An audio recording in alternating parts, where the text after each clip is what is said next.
कहते हैं हे पांडुनंदन, दिव्य शस्त्रों को लेकर वह देवी युद्ध के लिए उपस्थित हो गई।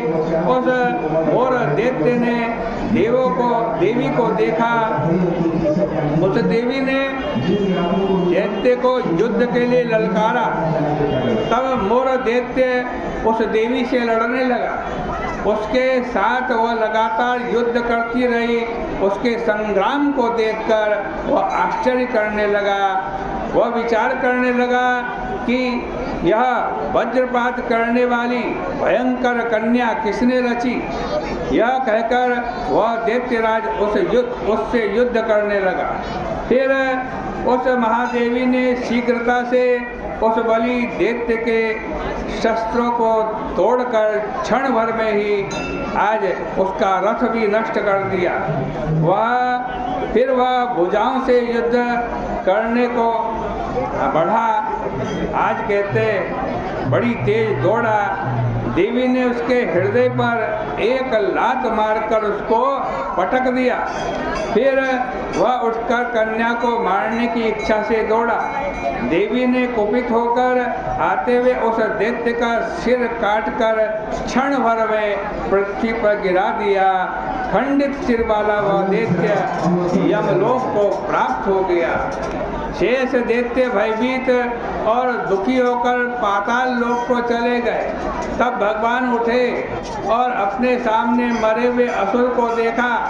जगत के पति भगवान नम्रता पूर्वक हाथ जोड़े खड़ी हुई कन्या को अपने सम्मुख देखकर बड़े आश्चर्य होकर बोले, इस दुष्टात्मा दैत्य को संग्राम में किसने मारा, जिसने गंधर्व इंद्र मरुदगण सहित सब देवताओं को जीत लिया, जिसने नाग और लोकपालों को खेल खेल में ही जीत लिया, जिससे मैं भी हार गया और उससे डरकर गुफा में मैं सो रहा हूँ, उसको किसने मारा। कन्या बोली, हे प्रभु, मैं आपके ही अंश से पैदा हुई, मैंने ही इस असुर को मारा है। हे हरे, आपको सोया हुआ देखकर यह आपको मारने के लिए तैयार हुआ। इस त्रैलोकी के कंटक का ऐसा विचार समझकर इस दुष्ट को मैंने मार दिया और देवताओं को निर्भय कर दिया। सब शत्रुओं को भय करने वाली मैं आपकी प्रबल शक्ति हूँ। त्रिलोकी की रक्षा करने के लिए भय देने वाले इस दैत्य को मैंने मारा है। हे प्रभु, इस मरे हुए दैत्य को देखकर आप आश्चर्य क्यों करते हो। भगवान बोले, हे अनघे, इस दैत्य के मरने से मैं बहुत प्रसन्न हूँ। देवता हृष्ट-पुष्ट हो गए हैं और देवताओं का तुमने बड़ा उपकार किया है, इससे तीनों लोगों में आनंद होगा। हे अनघे, हे सुब्रते, मैं तुमसे प्रसन्न हूँ। मैं तुम्हें ऐसा वरदान दूंगा जो देवताओं को भी दुर्लभ है। कन्या बोली, हे देव, यदि आप मुझ पर प्रसन्न हो और आप मुझको वर देना चाहते हो तो यह वरदान दें, जिससे मेरा व्रत करने वाला मनुष्य आज वो महान से महान पाप से छूट जाए। उपवास का जो पुण्य है उसका आधा पुण्य सायंकाल भोजन करने वाले और उससे भी आधा पुण्य एक बार भोजन करने वाले को मिले। जो कोई जितेंद्रिय होकर एकादशी का व्रत करे वह वैकुंठ में जाकर सैकड़ों करोड़ों कल्प तक निवास करे। इंद्रियों को वश में करके उपवास करने वाला अनेक सुखों को भोगे।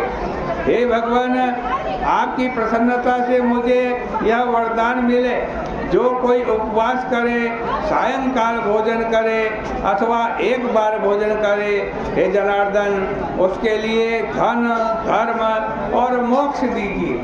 भगवान बोले, हे कल्याणी, जो तुम कहती हो वो सब सत्य होगा। जो मनुष्य मेरे को और तुम्हारे भक्त हैं वे तीनों लोकों में विख्यात होकर मेरे पास वैकुंठ में निवास करेंगे। मेरी परम शक्ति तो एकादशी को उत्पन्न हुई है, इसलिए तेरा नाम एकादशी होगा। तेरा व्रत करने वाले के सब पापों को मैं भस्म कर दूंगा, उसको अक्षय स्वर्ग दूंगा। तृतीया, अष्टमी, नवमी, चतुर्दशी ये तिथियां मुझको विशेष प्रिय है। एकादशी का व्रत सब दान और सब तीर्थों से अधिक फल देने वाला है, सब व्रतों से अधिक है, मैं सत्य कहता हूँ। इस प्रकार उसको वर देकर भगवान अंतर ध्यान हो गए और एकादशी अत्यंत प्रसन्न हुई। जो जो मनुष्य एकादशी का व्रत करेंगे मैं उनके शत्रुओं को मारूंगा और उनको परम गति दूंगा। जो एकादशी का व्रत करेंगे उनके सब विघ्नों को दूर करूंगा और सब सिद्धि दूंगा। हे कुंती पुत्र, इस तरह से एकादशी की उत्पत्ति हुई। यह एकादशी सदा पापों को नष्ट करने वाली है, सब तिथियों सब सिद्धियों को देने वाली है, अति पवित्र एक ही तिथि है, सब लोकों में सिद्धि देने वाली ये तिथि प्रकट हुई है। हे अर्जुन, शुक्ल पक्ष और कृष्ण पक्ष का भेद न करके दोनों पक्ष की एकादशी का व्रत करना चाहिए। द्वादशी युक्त एकादशी सबसे श्रेष्ठ है। सब व्रत करने वालों को एकादशी में भेद नहीं समझना चाहिए, क्योंकि दोनों पक्षों की तिथि एक सी है। जो मनुष्य एकादशी का उपवास करते हैं वे गरुड़ध्वज भगवान के वैकुंठ लोक को जाते हैं।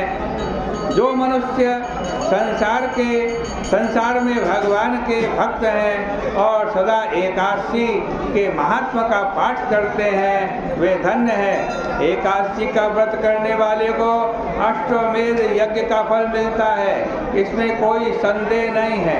व्रत करने वाला पुष्पांजलि लेकर प्रार्थना करे, हे पुंडरीकाक्ष, हे अच्युत, मैं एकादशी को निराहार रहकर दूसरे दिन भोजन करूंगा, आप मेरी रक्षा करें। यह कहकर वह विद्वान पुष्पांजलि भगवान को अर्पित करे।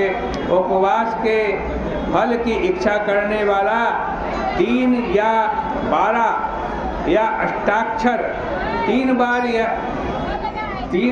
बार अष्टाक्षर भगवान का जो नाम है उसका जप करें।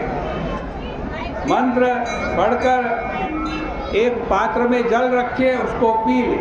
द्वादशी के दिन सोना, फलाया, अन्न, दोबारा भोजन, मैथुन, शहद, कांसे के पात्र में भोजन, मांस, तेल, ये 8 चीज वर्जित है। पति से भाषण करके देह की शुद्धि के लिए तुलसी पत्र का रक्षण कर। पारणा में आंवले का फल खाने से भी शुद्धि होती है। हे राजेंद्र, एकादशी के मध्याह्न से द्वादशी के अरुणोदय तक स्नान, पूजन, दान, होम आदि करना चाहिए।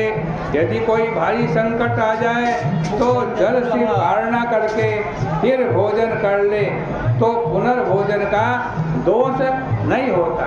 जो कोई भगवान की भक्ति करने वाला भगवान के भक्त के मुख से सुंदर मंगल देने वाली भगवान की इस एकादशी की कथा को सुनता है, वह करोड़ों कल्प तक विष्णुलोक में निवास करता है। एकादशी महात्मा का जो एक पद भी सुन लेता है वह भी ब्रह्म हत्या से लेकर उसके सब पाप दूर हो जाते हैं, इसमें संदेह नहीं।